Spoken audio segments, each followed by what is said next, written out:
going to sound really negative, but they were actually kind of a disappointment. I had this vision when I was driving over of like what I would do with all these different scraps. And then I got the bag and I looked in and I see this like polyester pinstripe and then this plaid, and they clashed. And so I was like on my ride home, like, what am I going to do?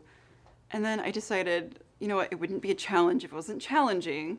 And so then I started coming up with some ideas. And I didn't really land on an idea until like about 2 weeks after I got the fabrics. My general idea came pretty immediately. I saw these very like formal kind of business attire fabrics, and I thought of doing something that would clash with that, like maybe like sweatpants out of this polyester pinstripe.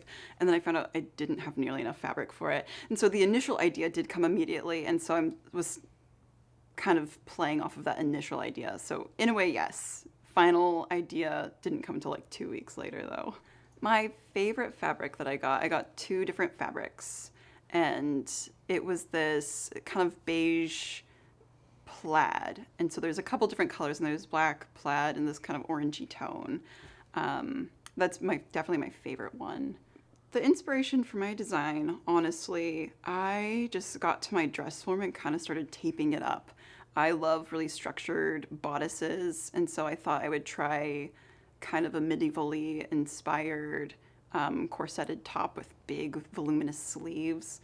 And then when we went to pick up the extra fabric, my husband actually picked it out for me because I wasn't able to come, and it was this just salmon colored fabric, and so I'm like, I gotta use a lot of it. And so I decided to do really big sleeves with it just to kind of eat up some of that fabric. And so really honestly it came from just playing around with the dress form and then realizing like how I could use a lot of fabric in a particular design.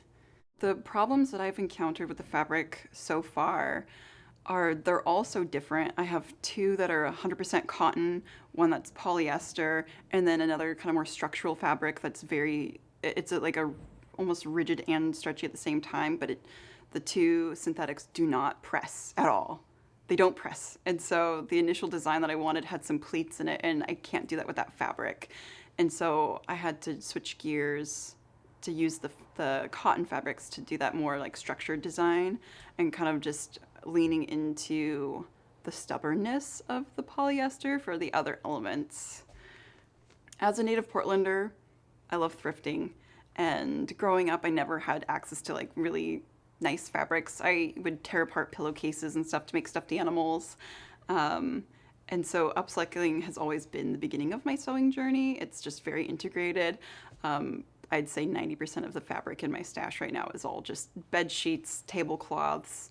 So especially when looking at how wasteful the mainstream clothing industry can be, I think it's important to be able to upcycle what we can, especially when it comes to synthetic fibers.